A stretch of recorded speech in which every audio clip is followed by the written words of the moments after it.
예배가 기쁘시지요? 여러분, 예배가 기쁘시기 바랍니다. 아직도 예배가 기쁘지 않고 내 삶에서 아직도 예배가 중심이 아니신 분들은 예배가 기쁘게 되기를 여러분 사모하십시오. 그리고 열심히 예배에 참석하다 보면 어느새 정말 예배가 기쁘고 즐겁고, 이제 나중에 여러분이 여행 가고 어디를 가더라도 먼저 이번에는 어느 교회를 가야 되겠다, 이게 생각이 먼저 나요. 어디 구경이 먼저가 아니고 제주도를 여행 가는데 이번에는 어디에서 머무르기 때문에 어느 교회를 한번 가서 예배 드려야지, 이게 먼저 생각나는 거예요. 항상 예배가 먼저 이렇게 생각이 나는 거예요. 여러분의 삶의 중심이 꼭 그렇게 되시기를 축원합니다. 바오라 두려워 말라, 이런 제목으로 같이 은혜를 사모하겠습니다. 코로나19나 또 혹은 홍수 혹은 태풍 혹은 지진, 화산, 이런 자연의 재앙들은 그 누구도 피할 수 없어요. 이런 자연의 재앙은 누구를 막론하고 다 찾아오는 것입니다. 근데 우리가 사전에 예방을 하고 또 준비하고 미리 예방하면 그 피해를 우리가 최소화할 수가 있는 것이지요. 바울과 로마로 이송되는 죄수들, 그리고 아시아 여러 지역에 사는 사람들이 이제 그 사람들을 실어 나르는 배가 로마로 가고 있어요. 이 배는 죄수들만 호선한 특별한 배가 아닙니다. 그래서 가다가 알렉산드리아 배로 옮겨 탔습니다. 이 알렉산드리아 배는 그 규모가 큰 배였습니다. 그러나 아무리 큰 배라 할지라도 자연의 풍랑 앞에서는 어쩔 수 없이 항해를 중단해야 합니다. 바울은 이 자연의 순리에 모두가 순응하기를 바랬습니다. 여러분 9절 10절 한번 읽어보실까요? 27장 9절 10절 한번 여러분 같이 한번 읽어보시겠습니다. 여러 날이 걸려 금식하는 절기가 이미 지났으므로 항해하기가 이태한지라. 바울이 그들을 권하여 말하되, 여러분이여, 내가 보니 이번 항해가 화물과 배만 아니라 우리 생명에도 타격과 많은 손해를 끼치리라 하되. 바울은 이렇게 자신과 더불어 이 배에 타고 있는 선장, 선주, 백부장, 죄수들 모든 사람들이 다 함께 이런 자연의 어떤 순리에 역행하는 것이 아니라 순응하기를 바랬습니다. 그러나 백부장과 선장과 선주는 계속해서 항해하기를 바랬지요. 왜 그랬습니까? 12절 말씀 보시면 좀 더 넓고 좋은 곳에서 겨울을 지냈으면 좋겠다라는 마음이 있었기 때문이었다고 그랬습니다. 그러나 그것이 결국에는 큰 화근이 되었습니다. 여러분, 누구도 자연의 순리에 역행하면 다 해를 당합니다. 아무리 하나님의 사람이라도 자연의 순리에 역행하면 화를 당합니다. 오히려 하나님의 사람은 바울처럼 자연의 순리에 순응하며 살아야 합니다. 이것이 하나님의 뜻입니다. 또 이것이 바른 신앙관입니다. 하나님을 믿는다고 어리석게 자연의 순리에 역행하면 그것은 믿음이 아니고 만용이라는 것을 여러분 아셔야 됩니다. 전염병이 돌면 서로가 조심해야 되겠죠. 어느 단체, 어느 조직보다 교회가 앞장서서 바로 이 방역 협조에 최선을 다해야 됩니다. 교회가 어리석게 우리는 하나님이 지켜주시니까 예배하고 밥 먹고 우리 할 일 다 한다, 그러면 그것은 믿음이 아닙니다. 하나님을 믿는 믿음이 아니에요. 그것은 만용이에요. 최근에 우리 시찰 단톡방에 이런 글이 올라왔어요. 어느 분이 국가가 교회를 핍박한다, 교회가 국가를 핍박한다는 거예요. 코로나19 때문에 모이기도 못하게 하고 식사도 못하게 한다, 그러면서 일반 식당을 예로 들었더라고요. 일반 식당에서는 다 밥 먹는데 왜 일반 식당은 제지하지 않고 교회에서 밥 먹는 것을 제지하느냐. 또 지하철을 보아라, 또 버스를 보아라. 왜 그것은 제재하지 않으면서 교회가 함께 모여서 차를 타고 있는 것을 제재하냐, 이런 이야기를 올렸어요. 몇천 번 반박글을 쓸까 말까 하다가 그냥 안 했어요. 혼자 생각하면서 그런 생각했어요. 왜 이렇게 생각이 한쪽으로 이렇게 폐쇄되었을까? 그런 생각이 너무 안타깝더라고요. 여러분, 식당은 그분들의 생계가 달린 문제예요. 지하철을 타고 다니고 버스를 타고 다니는 것도 역시 그분들의 생계가 달린 문제예요. 교회에서 함께 모여서 밥을 먹는 것은 밥을 먹지 않아도 우리 생계의 문제가 아니잖아요. 그런데 왜 일반 식당에서 밥을 먹는 것은 제재하지 않고 교회에서 밥을 먹는 것은 제재하느냐? 그러면서 그렇게 얘기하면서 교회가 그래도 먹어야 된다는 거예요. 예배하고 밥을 먹고 또 뭐 해야 된다는 거예요. 그러면서 우리나라가 교회를 핍박한다, 그렇게 썼는데 정말 그것은 잘못된 생각입니다. 나라가 교회를 핍박하는 것은 아닙니다. 오히려 교회가 앞장서서 국가의 방역에 최대한 협조를 해야 되지 않겠습니까? 그래서 우리 교회는 바른 믿음, 바른 신앙과는 항상 이 자연의 순리에 교회가 역행하는 것이 아니라 항상 순리도 따르는 것이 바른 신앙관이다라는 사실입니다. 어떤 선교사님이 선교지에 갔어요. 강을 건너야 하는데 강을 건너서 저쪽에 가서 부족들에게 복음을 증거해야 되는데, 그런데 때마침 우기철이라 물이 철철 넘치고 있습니다. 근데 그 선교사가 나는 하나님을 믿기 때문에 괜찮으면서 자그만 뗏목을 타고 여러분 그 강을 건넌다고 한번 생각해 보세요. 그게 믿음입니까? 그게 하나님을 믿는 믿음이에요? 그것은 하나님을 믿는 믿음이 아니에요. 자기 과시예요. 자기 만용입니다. 강을 건너서 부족들에게 복음을 증거하는 것이 중요하지만 그것은 강이 잔잔할 때 뗏목을 타고 건너갈 수 있을 정도의 잔잔한 그 강을 뗏목 타고 건너갈 수 있는 것이죠. 우기철에 물이 펄펄 넘치는데 여러분 어떻게 여러분 뗏목을 타고 그 강을 건너갈 수 있다 생각하겠습니까? 바울은 하나님의 사람입니다. 바울은 하루라도 빨리 로마에 가기를 원했을 것입니다. 얼마나 가고 싶은 로마, 평생 로마를 가슴에 담고 살았던 사람이에요. 아마 바울이 가장 먼저 빨리 항해하기를 원하지 않았겠습니까? 그런데 자연의 순리에 역행하면서까지 바울은 빨리 가고 싶지 않았어요. 바울은 로마에 갈 것을 이미 사도행전 24장 11절 보면 하나님께 응답을 받았습니다. 그렇게 응답받은 하나님의 사람도 얼마든지 나는 하나님의 응답을 받았으니까 지금 항해할 수 없는 계절이지만 나는 하나님을 믿고 가도 돼 하면서 항해한다고 생각해봐요. 그것은 바울의 바른 믿음이 아니기 때문에 바울은 자연의 순리에 역행하지 않고 순리대로 살기 위해서 아무리 하나님께 응답받았어도 지금은 항해할 수 없는 계절이니까 지금은 여기서 겨울을 지내고 다음에 항해하자, 그렇게 말린 거예요. 그런데 선장과 선주는 아니라는 거예요. 지금 빨리 베닉스 항까지 가야 된다는 거예요. 거기서 편안하게 쉬겠다는 것이지요. 여러분, 이렇게 자연의 재앙은 예수 믿는 사람에게도 오고 안 믿는 사람에게도 옵니다. 그 자연의 재앙이 코로나19와 같은 전염병이 되었던, 아니면 매년 여름에 찾아오는 태풍이나 아니면 홍수가 되었던, 어떤 지진이 되었던, 다 찾아옵니다. 근데 자연의 순리에 우리가 순응하며 예방하고 조심하면 얼마든지 피해를 최소화할 수 있어요. 우리 그리스도인들이 바른 이 신앙관을 가지고 살아야 돼요. 그러나 나는 하나님을 믿어 그러면서 이 자연의 순리에 역행하면 반드시 큰 화를 당할 수밖에 없다는 것이지. 저는 확실히 믿습니다.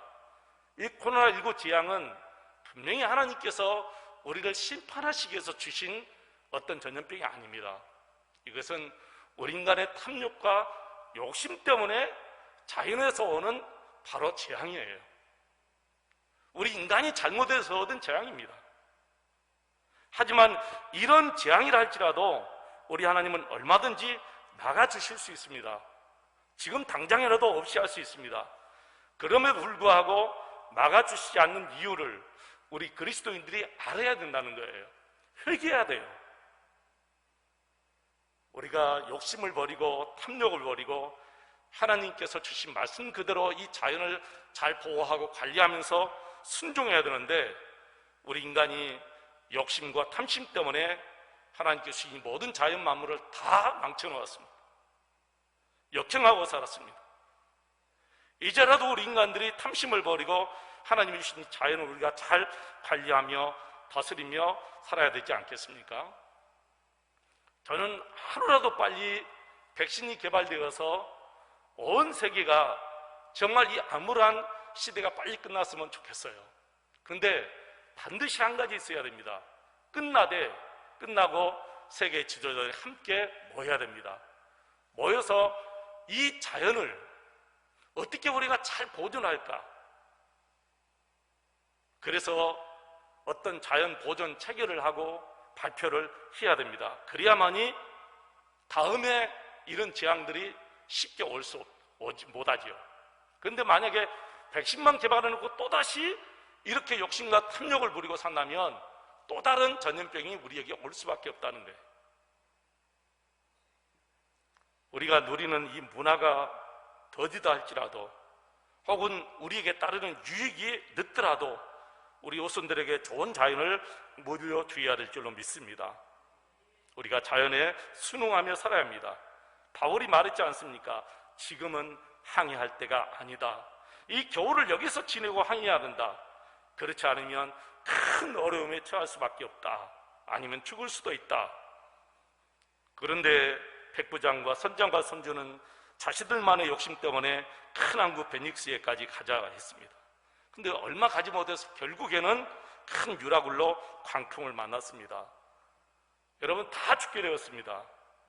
지금까지 간직이 온 모든 물품과 재물과 심지어는 배 기구까지 다 버렸다고 했어요. 여러분, 저들이 버리고 싶어서 버린 것이 아니에요. 살기 위해서 버린 거예요.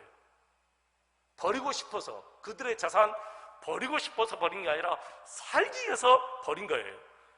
너무나 아이러니하게도 이 재산은, 이 재물은 살기 위해서 모은 거예요. 근데 이제는 살기 위해서 버려야 돼요. 너무 이상하지 않습니까, 여러분? 우리가 그런 어리석은 삶을 살고 있는 거예요.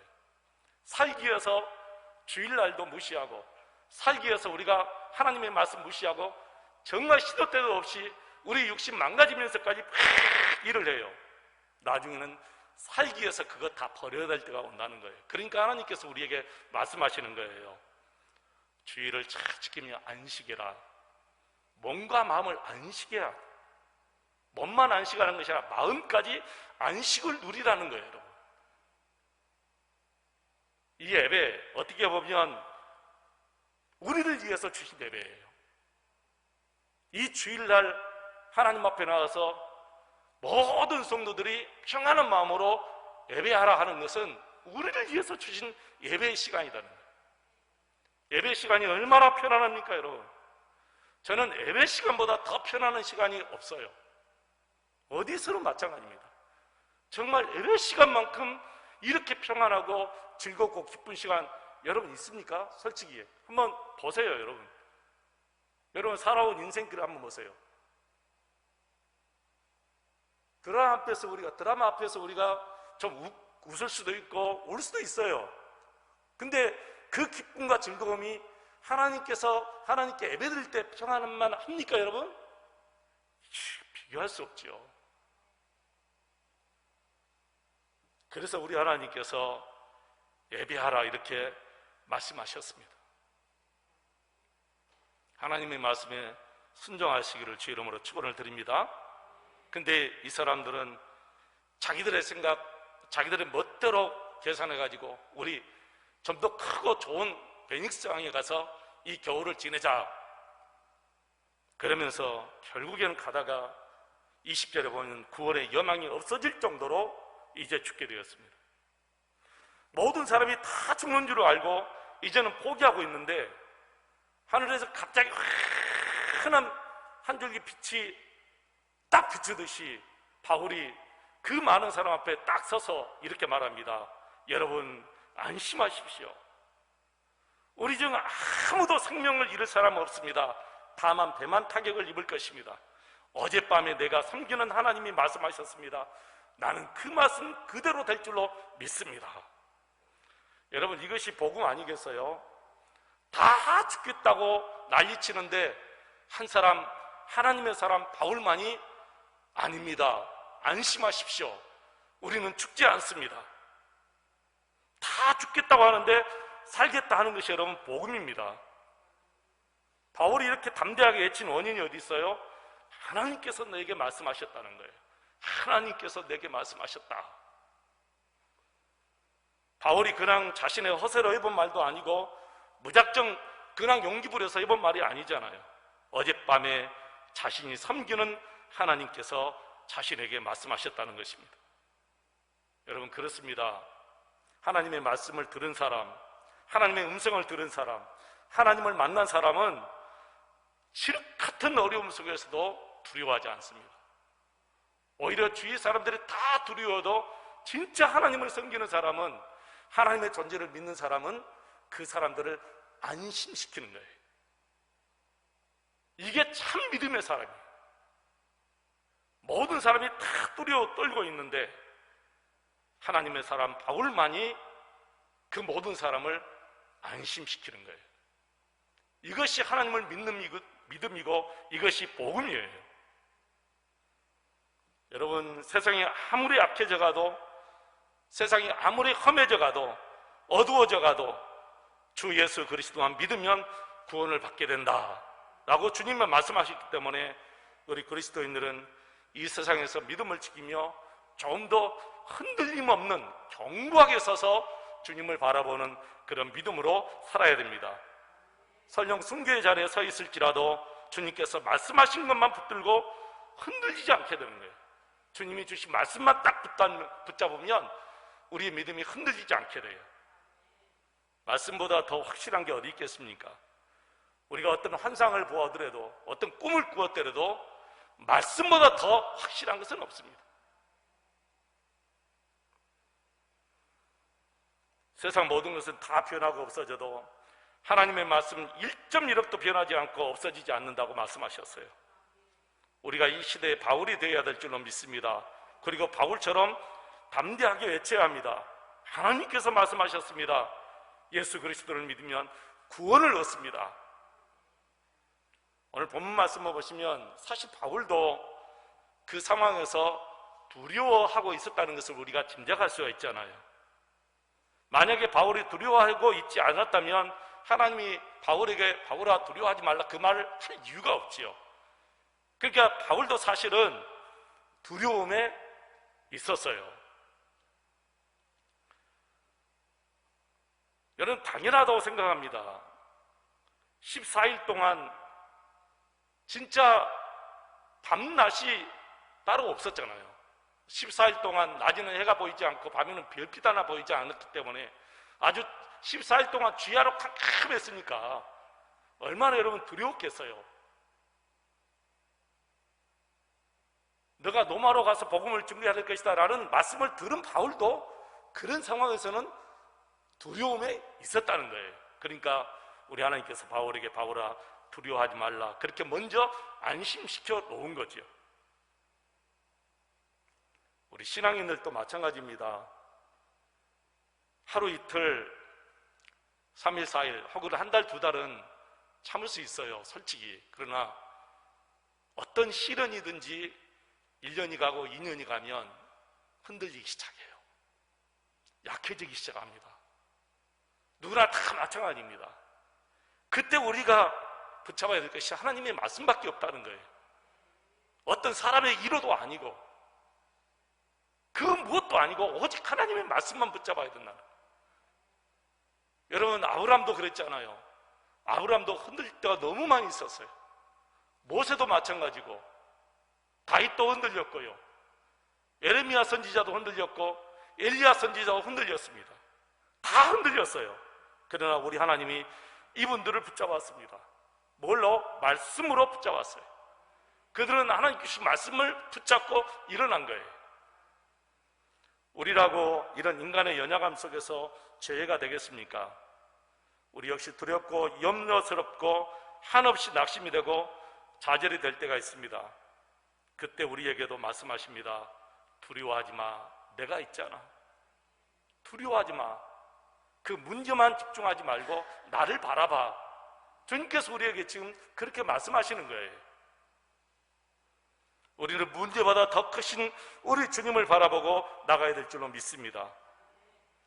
가끔 우리 하나님은 아무것도 하지 않으시고 숨어 계신 것처럼, 솔직히 맹인처럼 아무것도 보지 못한 분처럼 이렇게 계실 때가 있어요. 그러나 우리 하나님은 다 보고 계십니다. 우리 하나님은 다 알고 계십니다. 아무것도 안 한 것처럼 계신 것처럼 보여도 다 보고 계셔요. 누구를 보면 알 수 있어요?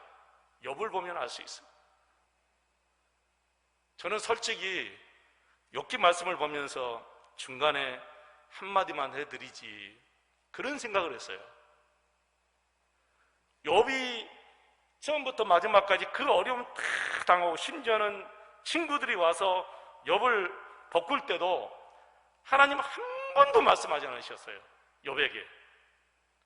제가 너무하신 하나님이다 그런 생각이 들더라고요. 중간에 딱 한마디만 해주었어도 욥은 그래도 얼마나 힘이 났겠어요. 근데 한마디를 안 하셔요. 나중에 다 끝날 때 욥과 욥의 친구들을 불러놓고 말씀하셔요. 욥에게 말씀하시고 친구들에게 말씀하시고. 왜 나중에 얘기합니까? 왜 절망스럽게 다 끝날 때 얘기합니까, 여러분? 애기 한 명 죽었을 때 얘기해도 되고, 아니면 저 양과 염소 다 죽었을 때 딱 한마디만 했어도 욥이 얼마나 여러분 그 힘이 났겠어요. 근데 얘기하지 않았어요. 그러나 우리 하나님은 다 보고 계셨다는 거예요. 다 알고 계셨다는 거예요. 오늘 본문에서도 마찬가지지요. 처음에 광풍이 일어날 때, 배가 출발할 때 바울아, 아니면 거기 있는 사람들에게 분명히 이 배는 큰 광풍을 만날 것이다. 너들 욕심대로 가도 광풍 만나. 그러나 너 중에 한 사람도 죽지 않고 그냥 이 배만큼 타격이 있을 거야. 그래도 이 사람들 그 한마디만 들었어도 이 배 안에 있는 사람들 분명히 재산 안 버렸어요. 그 재물 버리겠습니까? 안 버리죠. 그 아까운 재물. 살기 위해서 평생 모았던 그 재물 안 버립니다. 배 도구 안 버립니다.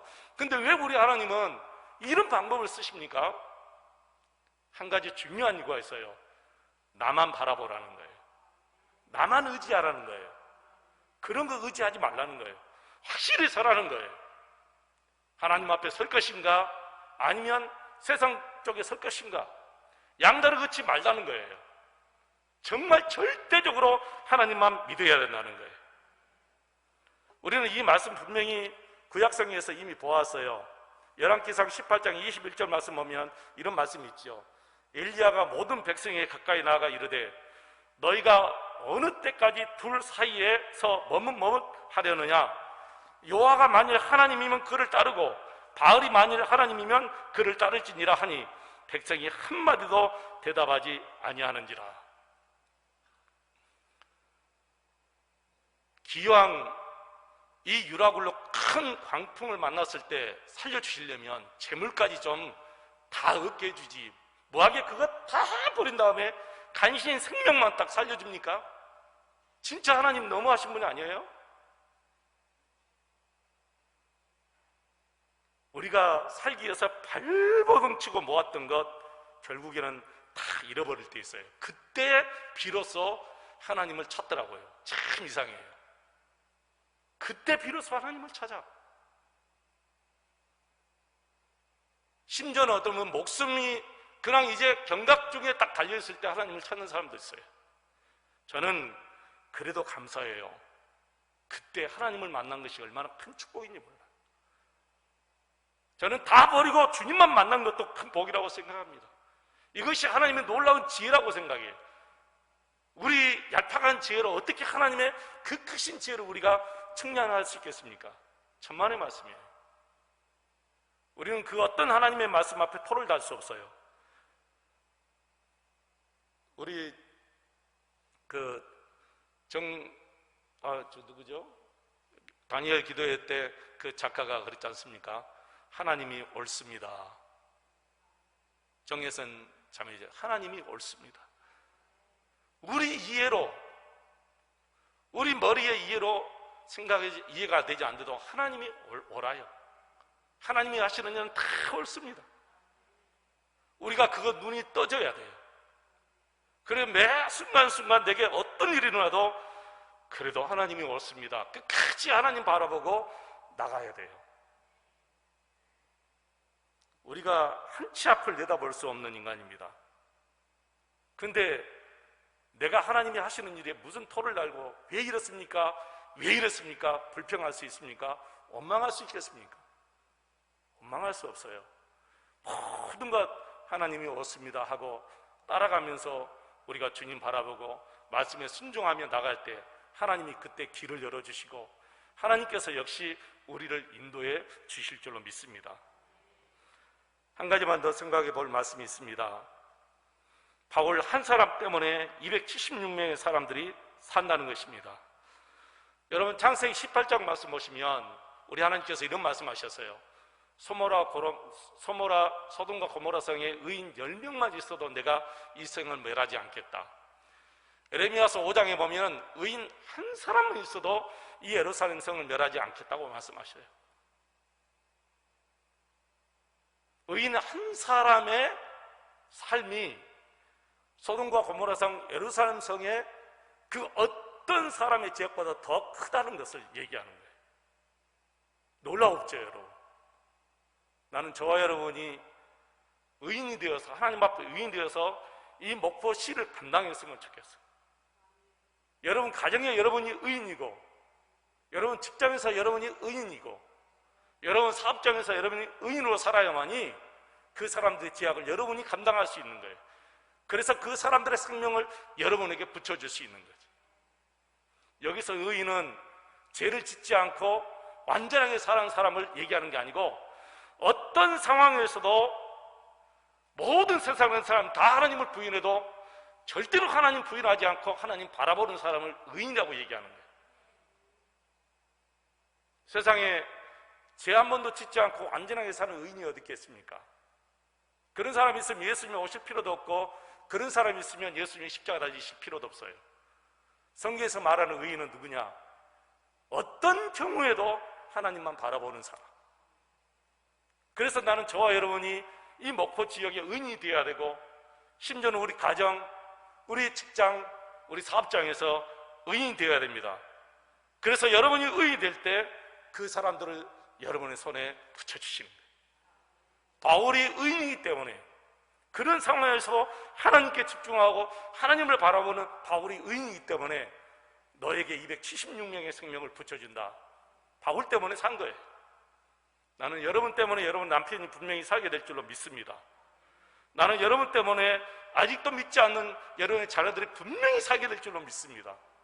왜요? 여러분이 의인이니까. 의심하지 마세요, 여러분. 이 말씀을 오해할 때는 내가 어떻게 의인이 돼? 저도 그렇게 생각했어요. 어떻게 내가 하나님 앞에 의롭게 살지? 아닙니다. 도덕적으로 윤리적으로 깨끗한 의인이 아니라 어떤 상황에서도 어떤 경우에도 하나님께 집중하고 하나님을 바라보는 사람, 저와 여러분이 의인인데 그 의인 여러분에게 여러 사람을 붙여주는데 가장 먼저는 식구들을 붙여주시고요, 그리고 교회 식구들, 더 나아가서 우리 형제 자매, 우리 식구들을 여러분 붙여주십니다. 반드시 하나님이 길을 내십니다. 우리는 오직 우리의 할 일을 최선을 다해서 해야 합니다. 그리고 주님께 모든 것을 맡기시기를 축원합니다.